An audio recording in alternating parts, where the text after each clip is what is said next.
जय हिंद। आप सभी वर्दी लवर्स का आपके अपने चैनल में एक बार फिर से स्वागत है। दोस्तों, आर्मी अग्निवीर 2025 के लिए आज का हमारा साइंस का स्पेशल टेस्ट होने वाला है, जिसमें 20% होंगे और आज देखते हैं कितने स्टूडेंट 18 प्लस सही कर पाते हैं, 18 या 18 से ज्यादा सही कर पाते हैं। देखिए, आज का जो टेस्ट है ना, वो साइंस का अभी के लिए लास्ट टेस्ट होने वाला है। इसके बाद हम क्या है, आपको पता है कि साइंस के टॉपिक वाइज अपनी जो क्लासेज हैं उसकी शुरुआत हम कर रहे हैं। तो फिर हम टॉपिक्स पढ़ लेंगे, उसके बाद ही आपका टेस्ट होगा।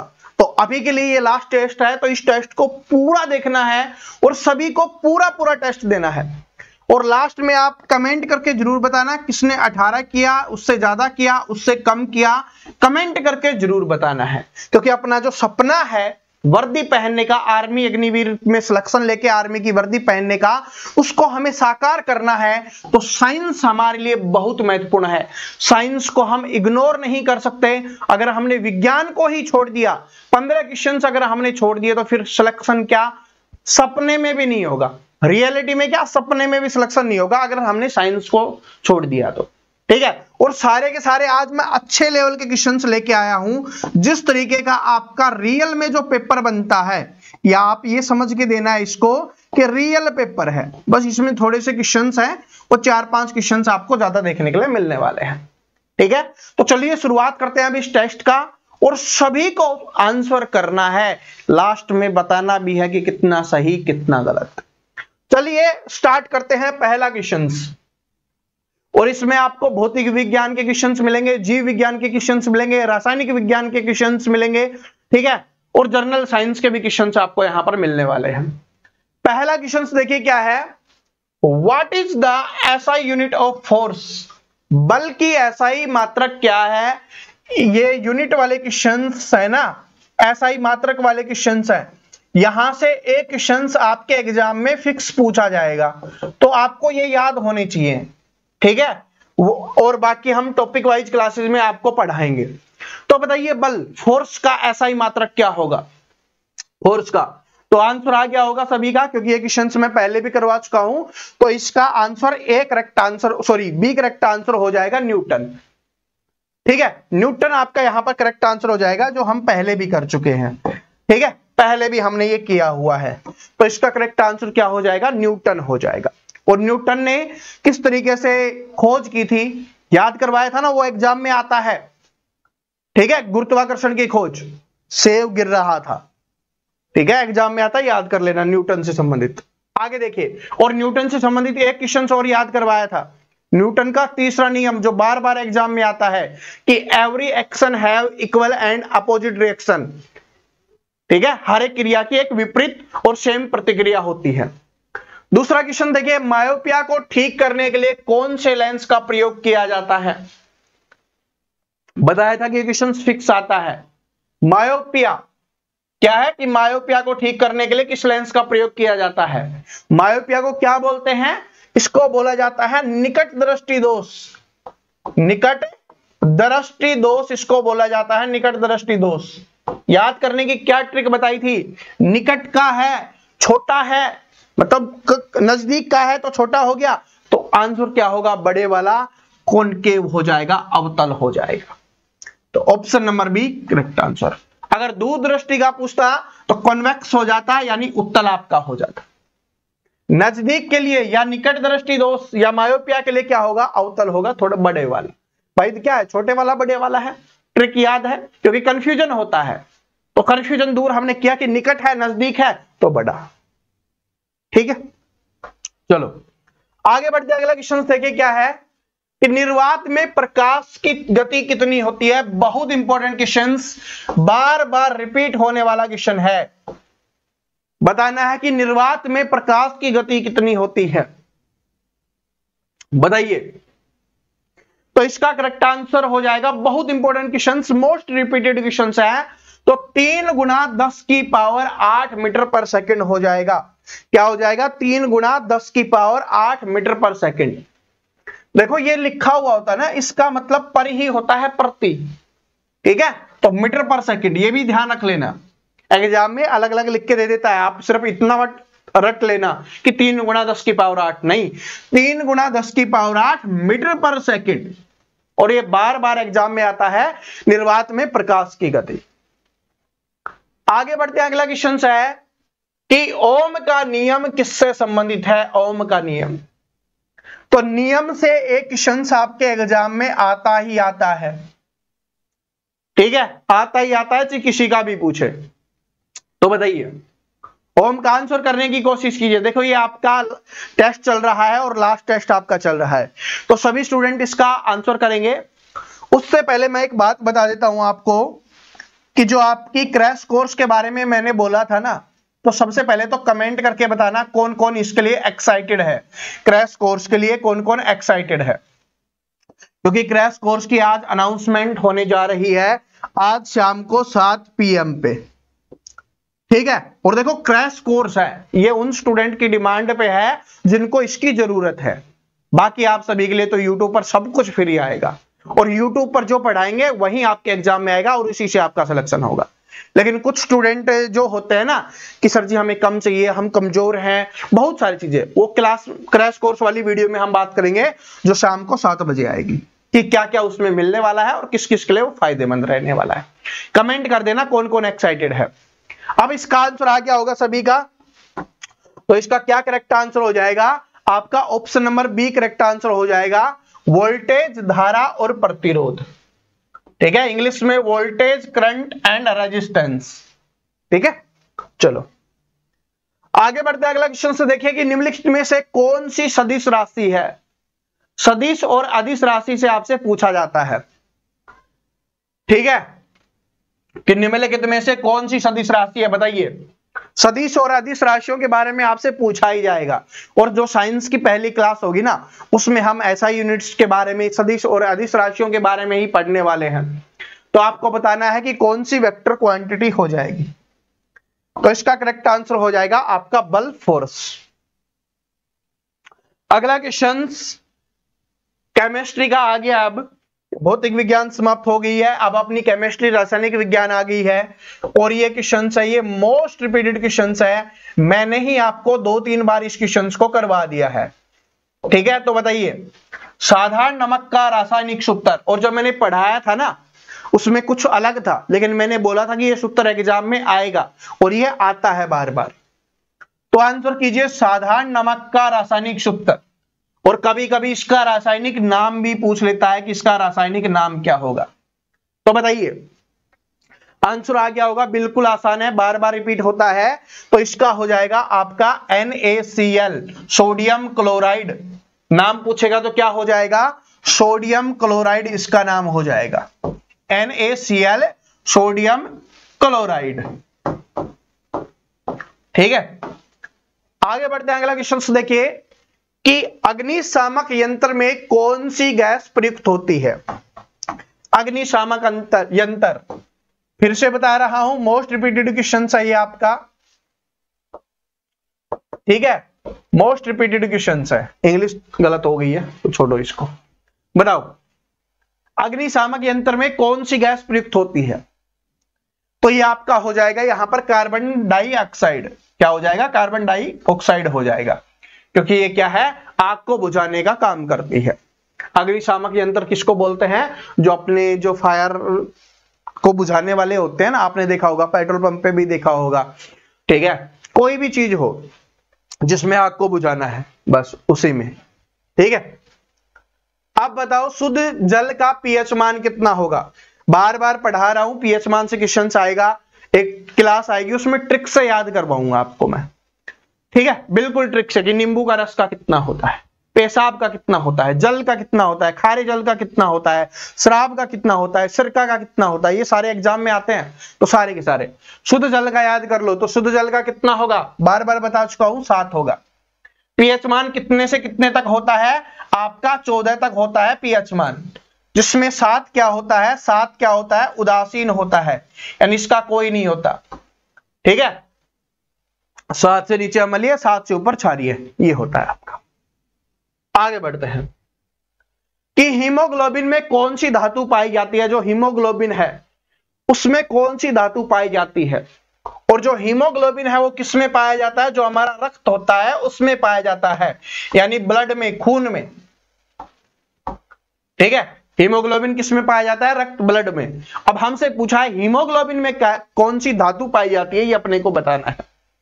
ठीक है, ऐसे भी पूछता है कि हीमोग्लोबिन किस में पाया जाता है, तो रक्त, ब्लड हो जाएगा। अब इसका आंसर करो, तो कौन सा हो जाएगा, लोहा धातु, आयरन पाया जाता है। क्या पाया जाता है, आयरन। ठीक है, आयरन पाया जाता है। हीमोग्लोबिन की कमी से देखो कमी हो जाती है ना, जब आयरन की गोलियां दी जाती है। ठीक है, हीमोग्लोबिन, और ये जो मोस्टली है ना, जो प्रेग्नेंट महिलाएं होती है ना, उनमें कमी आ जाती है, छोटे बच्चे होते हैं उनमें कमी आ जाती है, या बिल्कुल कोई कमजोर व्यक्ति है उसमें कमी आ जाती है।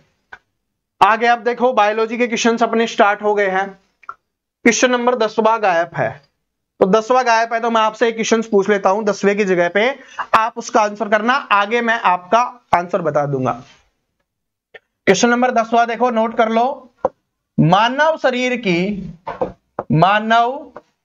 शरीर की सबसे छोटी हड्डी, सबसे छोटी हड्डी कौन सी है, छोटी हड्डी। तो सभी स्टूडेंट हैं वो कमेंट करके बताएंगे छोटी हड्डी है वो कौन सी है, ये अपने को बताना है। मैं इसका आंसर आगे आपको बता दूंगा, आपका सही हो तो गिन लेना। ठीक है, तो मानव शरीर की सबसे छोटी हड्डी कौन सी हो जाएगी, बताइए सभी स्टूडेंट।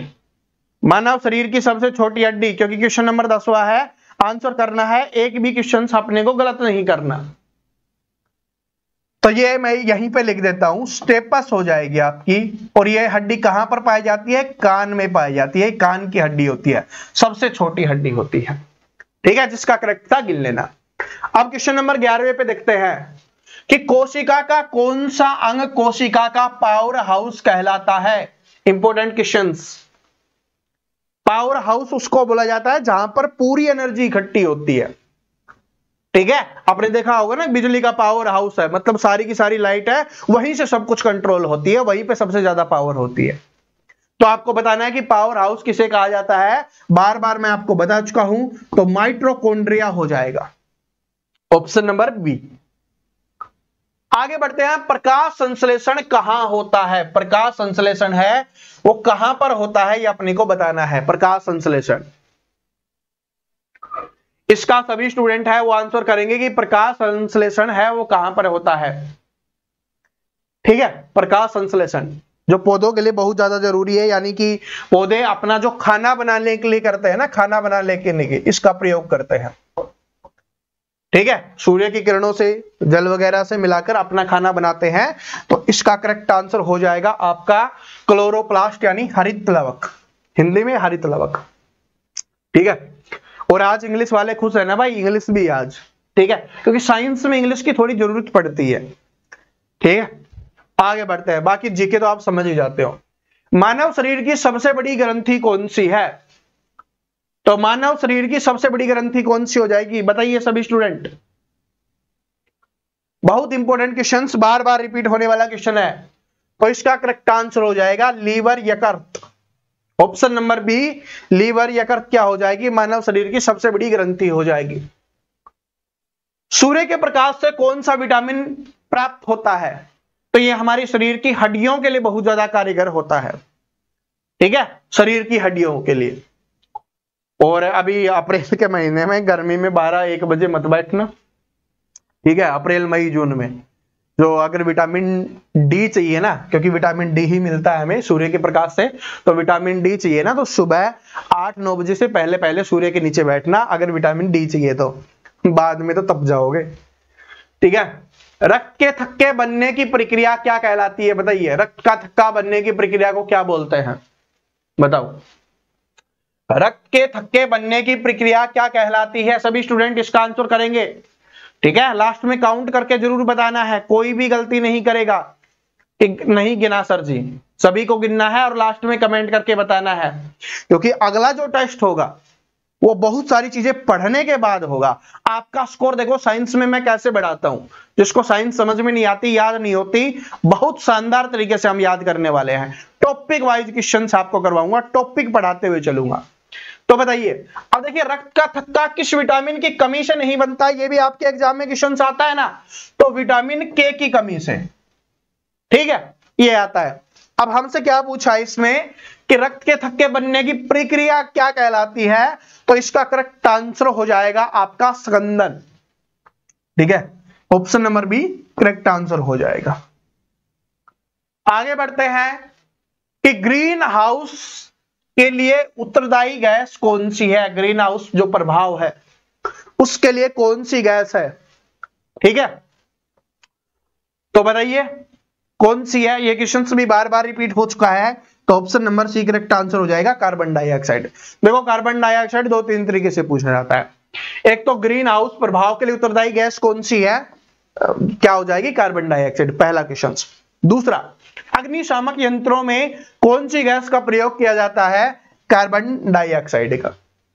तीसरा, कि पौधे हैं वो अपना भोजन बनाने के लिए या कौन सी गैस को ग्रहण करते हैं। ठीक है, का संश्लेषण में कौन सी गैस ग्रहण की जाती है, तो क्या हो जाएगा कार्बन डाइऑक्साइड। और अभी पौधे काट रहे हैं, अगर पौधे इस तरीके से कटते रहे ना भाई, तो क्या होगा कि कार्बन डाइऑक्साइड बोलेंगे नहीं, तो ऑक्सीजन छोड़ेंगे नहीं, तो कार्बन डाइऑक्साइड की मात्रा बढ़ जाएगी, ऑक्सीजन की मात्रा कम हो जाएगी और फिर सांस लेना मुश्किल हो जाएगा। ठीक है, और वैसे ही आप देख रहे हो प्रदूषण कितना ज्यादा हो चुका है बड़े बड़े शहरों में, तो ठीक है दिल्ली वगैरह में बहुत ज्यादा प्रदूषण है, दिल्ली हो गया, गुड़गांव हो गया, बहुत ज्यादा प्रदूषण है। मानव शरीर की सबसे कठोर हड्डी कौन सी है, हड्डियों से 3 क्वेश्चन पूछा जाता है, सबसे कठोर हड्डी, सबसे छोटी हड्डी, सबसे बड़ी हड्डी। सबसे छोटी हड्डी कौन सी थी, स्टेपस हो जाएगी, सबसे छोटी हड्डी जो कान में पाई जाती है। ठीक है, सबसे बड़ी हड्डी कौन सी हो जाएगी, वो हो जाएगी हमारी फीमर, और जो क्या होती है जांग की हड्डी होती है। अब हमसे यही भी पूछा है कि मानव शरीर की सबसे कठोर हड्डी कौन सी है, तो इसका करेक्ट आंसर हो जाएगा फीमर है, वो सबसे बड़ी भी होती है और सबसे कठोर हड्डी भी होती है। आगे बढ़ते हैं कि लाल ग्रह के नाम से कौन सा ग्रह जाना जाता है, लाल ग्रह के नाम से, तो लाल ग्रह कौन सा हो जाएगा, यहां पर करेक्ट आंसर हो जाएगा आपका मार्स, मंगल। जो मंगल ग्रह है वो लाल ग्रह के नाम से जाना जाता है। क्वेश्चन नंबर 19 है कि ध्वनि किसमें नहीं चल सकती, ध्वनि है यानी जो अपना साउंड है वो किसमें नहीं चल सकती। देखो साउंड को चलने के लिए कोई ना कोई माध्यम की जरूरत होती है, उसको कोई ना कोई मीडियम चाहिए जिससे वो ट्रेवल कर सकती है, समझ रहे हो। तो अब आपको बताना है जैसे कि भाई वो आपकी गैस में भी चल सकती है, आपके सॉलिड में भी चल सकती है, आपके लिक्विड में भी चल सकती है। ठीक है, बाकी देखो गैस में चलती है बिल्कुल, लिक्विड में चलती है, सॉलिड में चलती है, इसमें नहीं चलेगी, निर्वात में, वैक्यूम में नहीं चलती, वैक्यूम में। तो ऑप्शन नंबर डी क्या हो जाएगा, यहां पे करेक्ट आंसर हो जाएगा। अब 20वें क्वेश्चन पे चले उससे पहले मैं कुछ बातें आपको बता देता हूं। सबसे पहले देखो ये अपना टेलीग्राम चैनल है जहां पर 25,000 से ज्यादा स्टूडेंट जुड़े हुए हैं और ये फायदा उठा रहे हैं। देखो 25,000 से ज्यादा स्टूडेंट जुड़े हुए हैं और 26,000 से ज्यादा स्टूडेंट इस चीज को पढ़ चुके हैं। अब ये क्या है, ये साइंस की पीडीएफ मैंने डाली है जिसमें लगभग 5 से 6 इंपॉर्टेंट टॉपिक्स हैं। ठीक है, जो अभी तक नहीं जुड़ा हुआ इसका फायदा नहीं उठा पाया होगा, तो इसमें जो इंपॉर्टेंट टॉपिक्स है ना वो मैंने यहां पर दिए हुए हैं। तो इसमें लगभग देखो 26,000 से ज्यादा स्टूडेंट है इसको पढ़ चुके हैं। तो जो भी अभी तक टेलीग्राम पे नहीं जुड़ा ना, तो टेलीग्राम का लिंक मैं डिस्क्रिप्शन में डाल रहा हूं, तो टेलीग्राम को जरूर ज्वाइन कर लेना, वहां पर बहुत कुछ आता है, ऐसा नहीं सिर्फ साइंस की। अब देखो आपको पता है कि राज्यों के जो मुख्यमंत्री है ना वहां से आपके एग्जाम में आर्मी अग्निवीर में पूछता है, एक क्या दो क्वेश्चन पूछ लेता है, तो ये भी मैंने डाला हुआ है जिसमें आप आराम से पढ़ सकते हो। इसके अलावा बात करें देखो झीलों के बारे में भी, यानी सब कुछ वहां पर छोटी छोटी चीजें मैं डालता रहता हूं जिसके ऊपर वीडियो नहीं बनाई जा सकती। ठीक है, आप देखो इसके लिए 2 मिनट का क्या वीडियो बनाऊं, अगर मैं लास्ट में वर्तमान में कौन क्या वाला टॉपिक पढ़ाऊंगा ना उस समय तो ये सब कुछ आ जाएगा, लेकिन उसको क्या है कि अभी याद होगा तो वो रिवीजन होगा। ऐसे साइंस का बहुत कुछ है, तो ऐसा धीरे धीरे वहां पर आता रहता है, तो टेलीग्राम जरूर ज्वाइन कर लेना। ठीक है, लिंक डिस्क्रिप्शन में है। अब क्वेश्चन नंबर 20 पे चलते हैं। ये आपको बताना है कि विद्युत धारा की इकाई क्या है। विद्युत धारा की इकाई आपको बतानी है यानी इलेक्ट्रिक करंट की इकाई क्या होगी, यूनिट क्या होगी, फिक्स इक्वेशंस मतलब 2 नंबर, ठीक है, यूनिट से। तो इसका करेक्ट आंसर हो जाएगा आपका एम्पियर हो जाएगा। तो option number B correct answer हो जाएगा, क्या हो जाएगा, एम्पियर। विद्युत धारा की इकाई क्या होगी, एम्पियर होगी। तो दोस्तों ये हमारा जो टेस्ट है वो यहीं पे समाप्त होता है। और अगर आप सपोर्ट करना चाहते हो तो लाइक करना, कमेंट करके जरूर बताना कितना स्कोर रहा है, क्लास कैसी लगी, टेस्ट कैसा लगा, अपने सभी दोस्तों के साथ शेयर कर देना। क्रैश कोर्स के लिए शाम को 7 बजे वीडियो आएगा, उसको जरूर देख लेना जो जो क्रैश कोर्स में इंटरेस्टेड है, वरना बिल्कुल सब कुछ आपको फ्री में पढ़ाऊंगा यहीं पे यूट्यूब पे, ये बात ध्यान रख लेना, ठीक है। और नए स्टूडेंट है तो चैनल को सब्सक्राइब करके बेल आइकन को प्रेस कर लेना। मैथ की जीके की प्लेलिस्ट बनी हुई है, वहां से जाके आप प्लेलिस्ट चेक कर सकते हो। और अब आपको साइंस की टॉपिक वाइज अपनी क्लासेज हैं वो मिलने वाली हैं, टॉपिक वाइज ही हम पढ़ेंगे, और साइंस के साथ साथ जीके की। सिर्फ सैटरडे या संडे को टेस्ट रखेंगे एक, और उसके अलावा क्या है, टॉपिक वाइज हम पढ़ने वाले हैं, ठीक है जी। तो मिलते हैं नेक्स्ट वीडियो में, तब तक हंसते रहिए, मुस्कुराते रहिए, पढ़ते रहिए। जय हिंद।